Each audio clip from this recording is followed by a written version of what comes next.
예전에 한번 말씀을 드렸는데 한 백수가 외국인들이 자주 오는 커피숍에 죽치고 앉아서 할 일이 없으니까 지나다니는 사람들을 관찰을 했어요. 이렇게 저렇게 관찰했는데 하루 이틀도 아니고 3년 동안 사람을 관찰했습니다. 그리고 드디어 위대한 연구 결과를 발표하겠다고 사람들을 모았어요. 그러면서 뭐라고 이야기하냐면 제가 3년 동안 커피 젓는 그 모습을 연구했습니다. 미국 사람들은 어떻게 커피를 젓는 줄 아십니까? 스푼을 왼쪽으로 젓습니다. 대부분 왼쪽으로 젓습니다. 그러는 거예요. 독일 사람은 어떻게 젓는 줄 아십니까? 오른쪽으로 젓습니다. 일본 사람은 어떻게 젓는 줄 아십니까? 좌우로 젓습니다. 그런데 한국 사람은 어떻게 젓는 줄 아세요? 그때 사람들이 막 궁금해가지고 기억하시는 거. 한국 사람 어떻게 젓는지 아십니까? 그랬더니 흔든대요. 그래서 이렇게 젓는 거예요. 이거를 발견했다는 거예요. 대단한 발견이에요. 그런데 왜 나라마다 이렇게 방법이 다를까? 제가 3년 동안 연구를 했는데 그 비밀을 알려드리겠습니다. 그럼 그렇게 막 외치자 그 커피숍에 모였던 많은 사람들이 막 집중을 하는 거예요. 도대체 그 결과가 무엇일까? 그래서 이 백수는요, 막 놀라운 발견이라고 생각한 것처럼 그것은 설탕을 녹이려고 그러는 겁니다. 라고 얘기를 했대요. 썰렁하죠? 네. 그거를 듣고 있던 사람이 다 뒤로 넘어가면서 웃었다고 합니다. 여러분, 그런데 생각을 해보면요, 우리 신앙생활이 꼭 이럴 때가 많은 것 같아요. 기도는 내가 몇 시간 해야 되나? 헌금은 어떻게 드려야 축복을 받나? 어떤 교회가 더 은혜로운가? 뭐 이런 방식에만 몰두한다는 거예요. 방식에만. 정작 우리 신앙의 핵심과 목적은 뭡니까? 그 설탕을요, 녹이는 일을 하는 것이 중요한데 설탕 녹이는 것은 잊어버리고 어떤 방식과 방법에만 몰두한다는 거예요. 여러분, 오늘날 우리가 살아가는 세상의 모습은 어떻습니까? 이 굉장히 평탄하게 잘 닦아놓은 고속도로 같아요. 그래서 그렇지만 여러분, 그렇게 평탄한 고속도로와 같은 인생입니까? 아닐걸요? 살아보셔서 알잖아요. 거친 비포장도로와 같아요. 진흙탕과 자갈밭이 가득하고요. 예상치 못한 웅덩이가 움푹움푹 패여서 우리를 힘들게 하는 것이 삶인 거예요. 이런 진흙탕과 자갈밭과 예상치 못한 그 웅덩이를 우리가 살면서 생각보다 그런 일들이 많이 생겨난다는 것을 겪어왔습니다. 여태까지. 제가 자동차에 대해서는 잘 몰라요. 그리고 관심도 별로 없습니다. 그냥 빨리 가면 되는 거예요. 근데 자동차 중에는요, 2륜 구동이 있고 4륜 구동이 있습니다. 일반 승용차가 2륜 구동인데 이 2륜 구동 자동차는요, 어떤 특징이 있냐면 그냥 잘 포장된 도로에는 아무 문제 없이 잘 달려요. 연비도 좋아요. 그래서 편안하고 너무 좋습니다. 우리 신앙이 이와 같을 때가 있어요. 아무 유동이 없이 삶의 별다른 어떤 어려움이 없을 때, 별다른 좀 힘든 일이 없을 때 그냥 믿음 좋은 사람 같아 보여요. 가끔 귀찮긴 하지만 교회 가서 꼬박꼬박 교회 가서 예배 드리고 그러면 왠지 내가 정신수양한 것 같고 마음이 맑아지는 것 같다 이렇게 생각하는 사람들도 있습니다. 잘 닦이고 포장된 도로로 달릴 때 그런 생각을 한다는 거. 우리 인생에 굴곡이 없을 때 그런 생각을 한다는 겁니다. 그래서 주일 예배 잘 드리고 봉사도 조금 하고 그 문제없는 신앙생활을 하면서 내 영혼 평안해 하여. 그런데 2륜 구동 자동차는요, 뭐가 언제 문제가 생기냐면요, 도로가 막 거칠거나 험해질 때, 이럴 때 문제가 생겨요. 우리 신앙도 마찬가지입니다. 갑자기 움푹 패인 웅덩이에 쑥쑥 빠져 들어갈 때, 그런 것이 여기저기 나타날 때요, 눈길이나 진흙탕에 빠지게 되면 어떻습니까? 2륜 구동은 거의 힘을 쓰지 못해요. 힘을 받는 두 바퀴는요, 헛돌뿐입니다. 차는 그 자리에 주저앉아요. 여러분, 내 영혼 평안해. 그렇게 평안하던 내 인생에 폭풍우가 휘몰아칩니다. 예상치 못한 고난의 폭풍우가 몰아치고요, 미끄러운 유혹의 그 경사로를 만나게 되면요, 절망이라는 진흙탕에 빠질 때가 너무 많습니다. 주일에만 반짝하던 2륜 구동 신앙, 좋은 시절에만 통하던 그 믿음으로요, 금세 바퀴가 헛돌고 앞으로 나갈 힘을 잃어버리게 됩니다. 그런데 우리에게는요, 4륜 구동의 신앙이 필요해요. 4륜 구동의 신앙이 필요합니다. 네 바퀴 모두에 엔진이 달려 있어요. 그러니까 한 바퀴가 미끄러워가지고 막 겉돌면 나머지 바퀴들이요 땅을 굳건하게 붙잡고 차를 밀어 올려줍니다. 이게 사륜구동이에요. 그래서 한 바퀴가 잘못돼도 미끄러져 나가도 다른 바퀴들이 굳건히 잡고 있어서 앞으로 나가기 때문에 어떠한 험한 도로도 돌파해 나갈 수 있는 강력한 힘이 있다는 거예요. 여러분, 우리의 신앙의 여정이 이와 같아야 되지 않겠습니까? 네 바퀴가 모두 함께 힘을 써가지고 어떤 영적 험난한 그 굴곡이 있는 곳을 돌파해 나가는 그런 강력한 그런 믿음 말이에요. 여러분 한번 생각해 보세요. 내가 이륜구동입니까? 사륜구동입니까? 저는 오늘 이 말씀을 통해서 우리 세상 속에 넘어지지 않고요, 주님의 사명을 감당하면서 정말로 사륜구동의 신앙으로 살아갈 수 있는 방법 무엇인지 한번 살펴보고자 합니다. 첫 번째로요, 아파키예요. 표대를 향해 달리는 삶이 되어야 됩니다. 여러분, 달리기 할 때 여기저기 막 휘젓고 아무데나 달려가지 않아요. 한 가지 목표를 가지고 달려갑니다. 앞을 향해서만 전력질주해요. 달리기 할 때. 축구할 때도 마찬가지입니다. 축구할 때 막 자기를 공격하고 막아서려는, 어떻게 해서든지 골을 이게 차면서 어떡합니까? 상대방 골대를 향해서 갑니다. 골대를 향해서 전력질주해요. 오직 상대방의 골대여야만 해요. 내 골대로 향하면 됩니까? 안 됩니까? 안 돼요. 여러분, 우리 팀 골대나 엉뚱한 곳에 달려서는 안 돼요. 달리기는 하는데 목표한 장소, 그 라인을 벗어나서는 안 됩니다. 우리 신앙도 항상 이런 믿음의 여정, 승리의 여정, 천국의 여정, 구원의 여정, 그 표대를 향해서 달려갈 수 있어야 된다는 거예요. 우리 믿음의 방향, 그 표대가 무엇입니까? 오늘 말씀이에요. 로마서 12장 1절 2절 말씀에, 그러므로 형제들아, 내가 하나님의 모든 자비하심으로 너희를 권하노니 너희 몸을 하나님이 기뻐하시는 거룩한 산제물로 드리라. 이는 너희가 드릴 영적 예배이니라. 너희는 이 세대를 본받지 말고 오직 마음을 새롭게 함으로 변화를 받아 하나님의 선하시고 기뻐하시고 온전하신 뜻이 무엇인지 분별하도록 하라. 여러분, 그 명확한 표대, 그 표대는 명확해야 되는데 그 표대가 성경에 뭐라고 말합니까? 이 세대를 본받지 말라는 거예요. 그러면 내가 재밌게 보는 드라마, 저 드라마 되게 좋아하거든요. 드라마를 보면 막 녹아요, 마음이. 여러분, 드라마 보지 말라는 게 아니에요. 이 세대를 본받지 말라는 것은요, 세상적인 가치관, 세상적인 성공 방식, 세상적인 쾌락을 따라가는 것이 아니라 마음을 새롭게 해서 하나님의 뜻을 분별하면서 나가는 걸 말해요. 우리 신앙의 첫 번째 바퀴가 뭐라고요? 표대를 향해 나가자. 사도 바울 한번 보세요. 사도 바울은요, 로마 시민권자입니다. 당대 최고의 학력을 섭렵한 엘리트였어요. 세상의 모든 부귀영화를 누릴 수 있었지만 그가 말했던 게 되게 놀라워요. 그는요, 사도 바울은요, 헬라 철학 사상, 그래서 철학자들과도 논쟁하고 토론한 게 성경에 나오잖아요. 그 사도 바울이 그렇게 세상의 모든 학문과 율법적인 모든 것을 다 배우고 가말리엘이라는 스승 밑에서 배웠던 그 대단한 사도 바울이 자신이 평생 동안 배웠던 그 학문을 뭐라고 합니까? 배설물로 여겼다 했습니다. 배설물로. 세상적인 학문이 가치 없다고 그런 얘기 한 게 아니에요. 세상적인 학문 가치 있습니다. 충분히 가치 있습니다. 하지만 예수 그리스도라는 더 높은 표대를 향해서 그 표대를 발견하고 나가다 보니까 세상적인 학문이 별게 아니라는 거예요.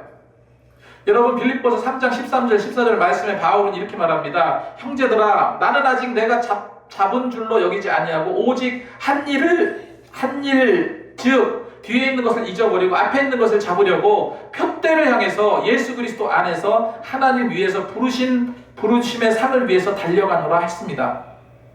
바울이 감옥에 갇히고 매를 맞고 주님의 복음을 전했던 이유로요. 그렇게 하고 온갖 위험 속에서 오직 하나의 표대를 향해 달려갔습니다. 그 표대를 향해 달려갔을 때 기적 같은 일들이 일어나잖아요. 제가 여러분들에게 꼭 이 말씀을 드리고 싶어요. 우리 신앙에서 가장 기본이 되는 것이 뭘까? 내 교회라는 인식을 갖자라는 말씀 드리고 싶어요. 내 교회라는 인식. 정말 다른 교회가 아니라 세상에 수천의 교회가 있지만 그런 다른 교회가 아니라 바로 내 교회. 내가 섬기는 우리 교회. 기쁨의 교회. 여러분, 그 교회를 사랑하고 계십니까? 제가 예전에 이 핸드폰에 저장되어 있는 사람 숫자를 일일이 한번 센 적이 있어요. 2,000명이 넘어요. 2,000명이 넘는, 그 중에 이제 태신자들이 많죠. 태신자들도 많고, 근데 2,000명이 넘는데, 제가 분석을 해봤어요. 이 핸드폰에 저장되어 있는 사람들. 반 이상은 모르겠더라고요. 언제 저장했나?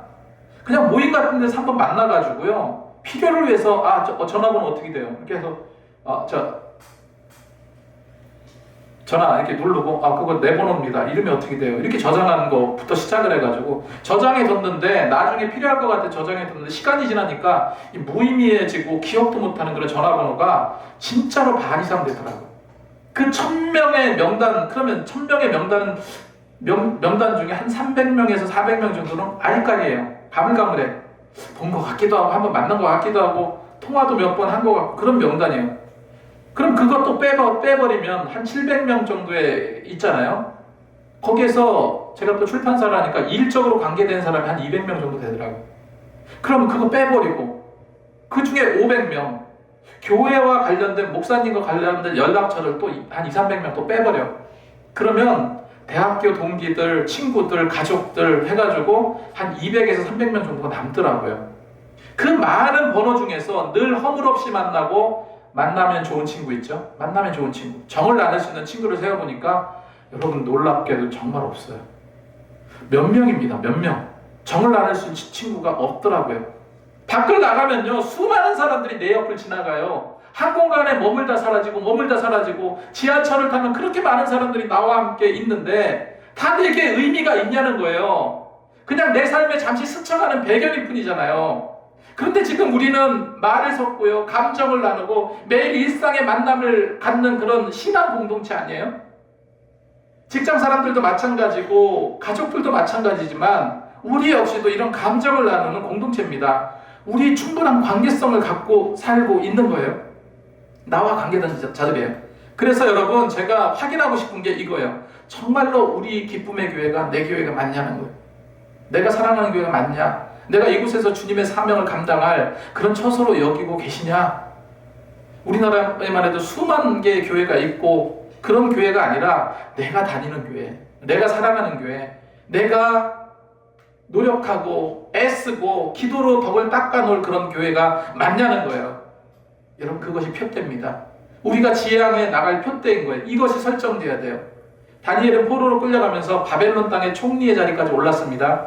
다니엘이 가지고 있었던 그 표대는 명확했어요. 단 한 번도 바벨론 왕의 권력을 향하지 않았습니다. 오직 여호와 하나님께로만 향했어요. 하나님을 섬기는 일을 멈추지 않았습니다. 다니엘서 6장 10절 말씀에 다니엘이 이 조서에 왕의 도장이 찍힌 것을 알고도 자기 집에 돌아가서 윗방으로 올라가 예루살렘을 향해 창문을 열고 전에 하던 대로, 여러분 신앙생활하면서 전에 하던 대로 했던 게 있습니까? 예배 드리는 거 말고요.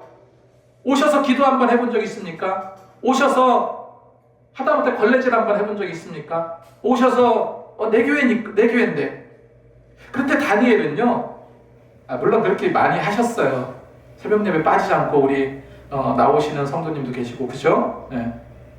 다니엘은요, 전에 하던 대로 하루에 3번씩 무릎 꿇고 기도하며 하나님께 감사했더라. 그 신앙의 표대가 흔들리지 않았다는 거예요. 히브리서 12장 1절 2절 말씀, 이러므로 우리에게 구름같이 둘러싼 허다한 증인들이 있으니 모든 무거운 것과 얽매이기 쉬운 죄에서 벗어 인내로써 우리 앞에 당한 경주를 하며 믿음의 주요 온전케 하시는 이인 예수를 바라보자. 자, 두 번째, 뒷바퀴입니다. 우리는 위대한 사명을 가지고 나가야 될 줄로 믿습니다. 자, 사륜구동의 진가는 어떨 때 나타나는 것 같아요? 사륜구동의 자동차의 진가는요, 움직일 때 나타납니다. 움직일 때 나타나요. 그냥 서 있으면 아무 의미가 없는 고철덩어리예요. 우리 신앙도 마찬가지예요. 움직일 때, 그리고 행동할 때, 믿음의 행함이 있을 때, 그랬을 때 믿음의 진가가 발휘되는 거예요. 우리가 마태복음 28장 18절 19절에 있는 이 말씀은요, 많이 들어오셨죠? 이 말씀은 The Great Commanders라고 합니다. 가장 위대한 명령이에요. 가장 위대한 명령. 그것이 우리 전체 믿는 자들의 사명입니다. 뭡니까? 너희는 가서 모든 민족으로 제자를 삼아 아버지와 아들과 성령의 이름으로 세례를 베풀고 내가 너희에게 분부한 모든 것을 가르쳐 지키게 하라. 볼지어다 내가 세상 끝날까지 너와 항상 함께 있으리라. 교회의 존재 목적이 여기에 있습니다. 왜? 주님께서 이 사명을 우리에게 주셨거든요. 가서 제자 삼는 거. 이것이 교회의 존재 이유고 목적이고 우리가 신앙생활을 해야 되는 이유입니다. 표대입니다. 나는 말주변도 없고 복음도 잘 못 전하겠고 성경도 잘 모르는데, 여러분 괜찮아요. 사도행전 1장 8절에 뭐라고 말씀하고 있습니까? 성령이 너희에게 임하시면 너희가 권능을 받는다고 했습니다. 성령께서 너희에게 권능을 준다 하셨어요. 이 화술로 복음을 전하는 게 아니에요. 여기서 권능이라는 것은 두나미스입니다. 헬라어로 두나미스라고 하는데 그냥 말주변 이런 것을 이야기하는 게 아니라 어떤 치유의 능력을 말해요. 하나님께서 주시는 놀라운 능력을 말해요. 그게 어떤 힘이 될지 모르지만 아무튼 성령님께서는 이 위대한 사명을 감당하기 위해서 너희에게 권능을 주시겠다. 그 사명 감당하게 만드신다라고 성경은 말씀하고 있는 겁니다. 우리가 12제자들을 기억해요. 여러분 12제자 중에 기억하는 사람 누굽니까? 베드로 기억하죠? 가룟 유다 기억하죠? 그리고 또 누구 기억해요? 사도 요한 기억하고 또 누구 기억하십니까? 이름 잘 기억 안 나는 사람들 많이 있을 거예요. 그런 사람들 중에서 안드레가 있습니다. 안드레에 대한 그 내용은 별로 안 나와 있어 성경에. 그런데 여러분 가만히 성경을 이렇게 보면요, 안드레는요 개인 전도 챔피언이라고 할 만큼 정말로 많은 자들을 구원시킨 그런 어떤 내용들이 나오잖아요. 가장 먼저 자기 형제 베드로를 주님께 인도한 장본인이 안드레입니다. 요한복음 1장 41절 42절에 그가 먼저 자기 형제 시몬을 찾아가 말하되 우리가 메시아를 만났다 하고 데리고 예수께 오니 이렇게 기록하고 있어요. 이처럼 한 사람을 향해서 내가 가지고 있는 어떤 사람이 보기에 어떤 대단한 어떤 재능, 대단한 어떤 화술, 말빨 있으면 좋겠지만 그것이 중요한 게 아니에요. 수가성의 여인을 보세요. 우물가의 여인. 남편을 5명이나 갈아치웠어요. 너무너무 외로워서. 그로 인해서 세상적으로 손가락질을 받던 그런 여인입니다. 사람들의 눈을 피해서요.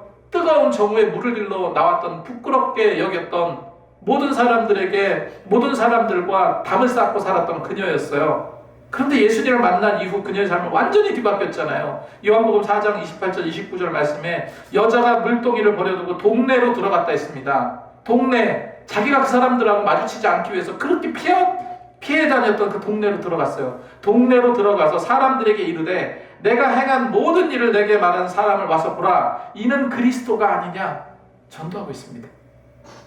그녀가 가장 소중했던 물동이를 버려두고 나가서 복음을 전하는 모습 우리가 성경을 통해서 알 수 있어요. 여러분 내 마음속에 안드레는 누구라고 생각하십니까? 여러분 마음속에 사마리아 여인과 같은 마음은 어떠한 그런 마음입니까? 그 영혼을 품고 기도하면서 이 사명의 바퀴를 굴려 나가시는 저와 여러분이 되었으면 좋겠습니다. 자, 세 번째 엔진입니다.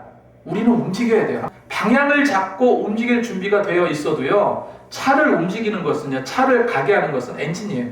엔진이 없으면 소용이 없습니다. 이 엔진은 성경 그대로 보면요, 예수님의 마음, 섬김의 마음이에요. 마가복음 10장 45절 말씀에 인자가 온 것은 섬김을 받으려 함이 아니라 도리어 섬기려 하고 자기 목숨을 많은 사람들의 대속물로 주려 함이라. 섬김의 삶은요, 예수님께서 직접 보여주신 삶의 방식이에요. 가장 낮은 모습으로 오셨잖아요. 목사님 섬기는 거 너무 거창하고 어려워요. 성경에 거창하게 섬기라 말하지 않았어요. 마태복음 25장 40절 말씀을 보면 내가 진실로 너에게 이르노니 여기 내 형제 중에 지극히 작은 자 하나에게 한 것이 곧 내게 한 것이라 이렇게 기록하고 있어요. 우리가 섬김에 대해서 좋은 예화를 주님께서 말씀하셨잖아요. 한 여행하던 사람이 강도를 만났습니다. 돈 다 뺏기고 얻어 터져가지고 온몸이 상처투성이로 바닥에 쓰러져서 피 흘리면서 나를 도와달라 살려달라 소리쳤습니다. 심하게 맞았어요. 그렇게 소리쳤을 때 거룩한 제사장이 그곳을 지나갔습니다. 그런데 보복당할까봐 그냥 도망가. 레위인도 강도받는 자를 보고 자기에게 해가 당할까봐 그냥 지나쳐버렸습니다. 그런데 그 당시에 가장 멸시받았던 사마리아 사람이 급하게 달려가서 상처를 싸매주고 자기 나귀에 태워서 주막으로 데려가서 돌보아 주었어요. 누가복음 10장 36절 30절 말씀에 예수님께서 물으셨어요. 내 생각에는 이 세 사람 중에 누가 강도를 만난 자의 이웃이 되겠느냐? 이르되 자비를 베푼 자이니이다. 예수께서 이르시되 가서 너희도 이와 같이 하라. 가서 너희도 이와 같이 섬기라.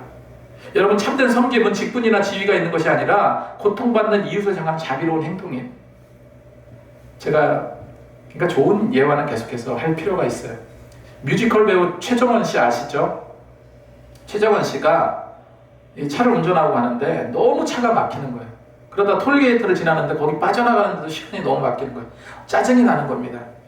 근데 이제 이런 생각을 했어요. 아, 이거 짜증내면 안 되지 하면서 뭐 재미난 좋은 방법이 없을까 그러다가 에이 기분이다 하면서 이 차가 이렇게 기다렸으면 원래가 이제 내가 이렇게 톨게이트비가 900원인데 내가 이렇게 가서 돈을 내는데 뒷좌석에 봉고차가 있는 거예요. 그래서 에이 그러면서 톨게이트에서 톨비를 900원을 내지 않고 1,800원을 냈습니다. 그러면서 이 900원은 뒷차 톨비를 제가 낼게요. 그러고 건너갔다고 그래요. 그런데 가만히 보니까 그게 교회 차였대. 아이들이 막 그 톨비 갔더니 앞에 분이 계산하셨어요. 그러니까 아이들이 창문을 열고 난리가 난 거예요. 사랑합니다. 축복합니다. 환호성을 치고 박수치고 난리가 난 거예요. 그 사람이 인기 뮤지컬 배우 최정원 씨인 줄 알았더라면 더 난리가 났겠죠. 그때 최정원 씨가 이렇게 고백합니다. 나는 단돈 900원으로 가장 큰 행복감을 느꼈다. 이런 말을 하더라고요. 사실 섬긴다는 게 거창한 것이 아닙니다. 따뜻한 말 한마디, 친절한 미소 한번 보이는 거 얼마나 사람을 기분 좋게 하는지 몰라요. 내 주변에 목마른 자에게 냉수 한 그릇 건네는 거, 그게 바로 주님을 섬기는 것이라고 성경은 말하고 있습니다.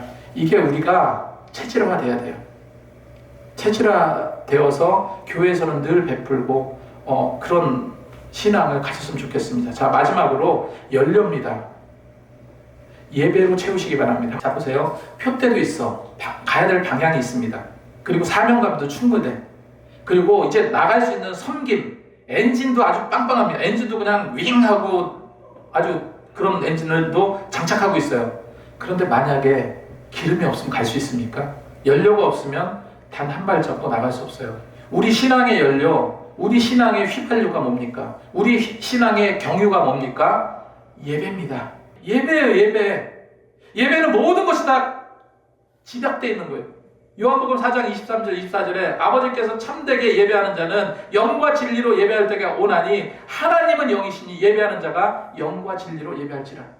여러분, 예배 드리는 것은 습관적으로 드리는 종교 행위가 아닙니다. 절대 종교 행위가 아니에요. 장소나 형식 중요하지 않습니다. 영과 진리로 우리의 영과 하나님의 진리가 만나는 거예요.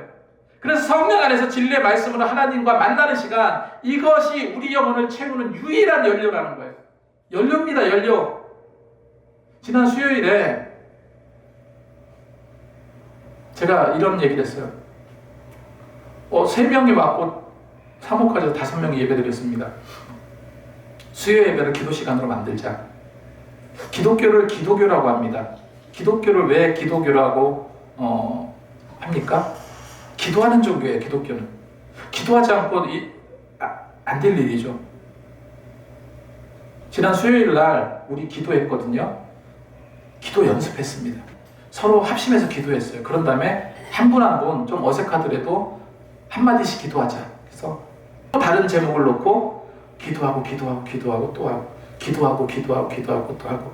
여러분, 기도 못하면 훈련해야죠. 훈련 받아야죠. 그죠? 그래서 서로 합심해서 기도를 시작을 했습니다. 내일부터 제가 매일 기도하겠다는 거, 일주일밖에 안 돼요. 고작 일주일밖에 안 됐지만 얼마나 멋져요. 원래 이제 어웨이크 가게 되면은 프리 어웨이크 5주 동안 하라고 목사님이 해요. 저는 똑같이 안 합니다. 똑같이 안 하는데 이번 주 수요일 날 단 30분 설교에 프리 어웨이크 1강, 2강, 3강을 요약해가지고 제가 설교를 했어요. 근데 똑같이 안 했어요. 그 목사님이 전하려는 그 메시지 그것만 분석해서 제가 따로 또 준비한 거예요. 이제 두 가는 이제 다음 주에 할 건데, 아무튼 우리가 부족하면 연습하고 노력해야 돼요. 여러분, 예배 많이 드릴수록 영이 사는 일입니다. 예수님이 바리새인 시몬 집에 초대받으셨을 때 죄 많은 여인이 예수님의 발치에 와서 눈물 흘리면서 그 발을 적시고 자기 머리털로 그 발에 입 맞추고 향유를 부었어요. 누가복음 7장 40절에 그 여인에게 예수님은 이런 말씀을 하십니다. 그가 많은 죄가 사하여 졌도다. 이는 그의 사랑함이 많음이라 사함받은 일이 적은 자에게는 적게 사랑하느니라. 주님께서 말씀하셨어요. 이게 바로 영과 진리로 드리는 예배입니다. 바울과 실라가 필리포 감옥에 갇혀있을 때 기억하시죠? 여기 착고를 다 채우고 매를 맞아서 온몸이 상처투성이 피가 나는 그런 상황에서 너무나 감사했던 거예요. 하나님께 너무나 감사했던 거예요. 찬양하지 않으면 안 될 상황이 된 거예요. 우리 찬양하자 하면서 사도행전 16장 22절 말씀에 한밤중에 바울과 실라가 기도하고 하나님을 찬송하며 죄수들이 듣더라 했습니다. 여러분, 우리가 드리는 이런 의식적인 예배만 예배가 아니에요. 하나님께 드리는 찬양 예배입니다. 바울과 실라가 불렀던 그 찬양 그 자체가 하나님께 향한 예배예요. 그들이 예배는요, 옥문을 흔들고 착고를 풀어버리는 능력이 되었습니다. 예배는 고난 속에서 우리를 일으키는 강력한 영적 연료예요. 제가 이것도 말씀드렸는데, 코로나 때 저쪽에 있을 때, 펜디스에 있을 때, 그때 전국에 예배를 금지시켰어요. 온라인으로 예배를 드리라고 했습니다. 다 마스크 끼고, 기억나시죠? 성도들이 없는 빈 교회에서 인터넷을 예배 드릴 때 너무 가슴이 아팠어요. 성도들은 나오지 않고 그저 그냥 카메라 이거를 통해서 온라인으로 예배를 계속 드렸는데, 그때가 사순절 기간이었습니다. 고난주간 영상을 내가 촬영해야 되겠다. 그래서 한 주 이거를 보여드려야 되겠다. 그래서 고난주간 영상을 제가 만드는 준비를 하고 있었어요. 그렇게 혼자서 분주하게 준비하는데, 한 여자 집사님이 문을 빼꼼히 열고 들어오시는 거예요. 당연히 마스크를 썼죠, 그 당시에. 나도 이제 얼른 마스크를 썼어. 사람과 대면하면 마스크 써야 되잖아요. 마스크를 쓰고 있는데, 아마도 그날이 주일 오후 3시 정도 됐던 것 같아요. 그분이 하시는 말씀이, 주일 예배를 금지하고 있어가지고 섬기는 교회를 갈 수 없어서 너무 마음이 우울해서 그냥 걸었대요. 그냥 걷고 있는데, 혹시나 하고 교회 문을 열어보기도 하고 했는데 다 닫혀 있더래요. 그 주일날 예배 드려야 될 그 시간에. 그래서 나가고 그렇게 해서 한참 걷고 있는데 우리 교회가 보인 거예요. 우리 5층이었었잖아요, 그때. 교회 불이 켜져 있는 거. 그래서 혹시나 하고 올라왔대요. 그래서 올라왔는데 역시나 예배 드리는 것은 아니었잖아요. 그래서 목사님, 잠시 제가 기도하고 가도 되겠습니까? 그러니까 기도하세요. 근데 지금 이거 촬영 준비해서 조금 불편하지 않으실까? 그러니까 잠깐이면 됩니다. 그러니 저 구석에 가서 혼자 이렇게 기도하시더라고요. 한 5분 정도 기도하시더니 일어나서 제게로 왔습니다. 그러면서 목사님, 여기 헌금입니다 하고 헌금을 제게 드리는 거예요. 감사 내용도 쓰고 이렇게 한 거예요. 그래서 저는, 집사님이시죠? 그렇대요. 이리 오세요. 이렇게 말씀드리자 이제 제 곁으로 왔어요. 그리고 그분하고 이렇게 딱 서가지고 제가 기도를 했습니다.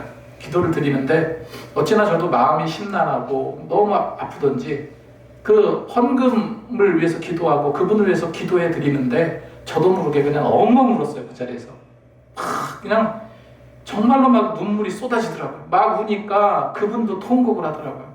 둘이 서가지고요, 그 시간이 한 2분 정도 됐을 거예요. 2분 정도 제가 기도하면서 울고, 그 사람은 기도를 드리면서 아멘 하면서 울고, 그렇게 2분 동안 둘이 그냥 통곡해서 울었어요.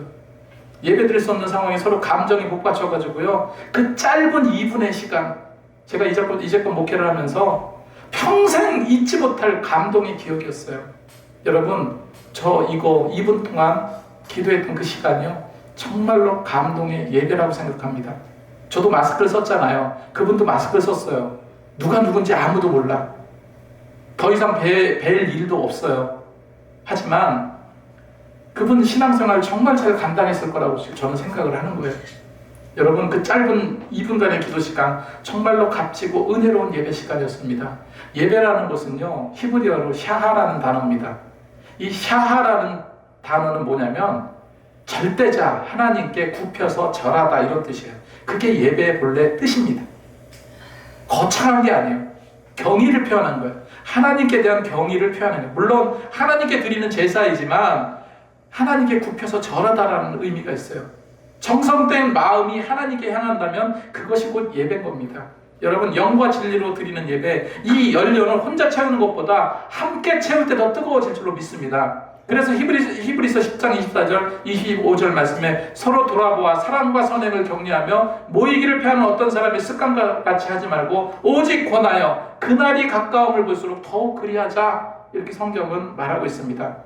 함께 모여 예배 드리는 것, 여러분, 이것이 바로 영적 연료인 거예요. 그래서 우리는 사륜구동, 잘 나가는 자동차 같은 신앙을 가지고 나갔으면 좋겠습니다. 첫 번째 뭐라고 그랬습니까? 표대를 향해 나가자. 우리 그렇게 나가야 됩니다. 두 번째, 주님의 사명 붙잡으시기 바랍니다. 마태복음 28장에 있는 말씀, 모든 족속으로 제자를 삼아 이 사명 감당할 수 있는 성도님이 되시기 바랍니다. 그리고 섬기십시오. 주님께서 섬기셨듯이 섬기는 마음으로 나가야 돼요. 그리고 마지막으로 성령의 연료, 영적 연료가 뭡니까? 예배입니다. 예배로 나의 모든 것을 회복했으면 좋겠습니다. 이 네 바퀴가 함께 돌아갈 때 우리는 어떤 험난한 세상의 길도 거침없이 돌파 나갈 수 있을 거고요. 승리할 수 있는 그런 교회가 될 줄로 믿습니다. 이 믿음 가지고 나가시는 저와 여러분이 되시기 바랍니다.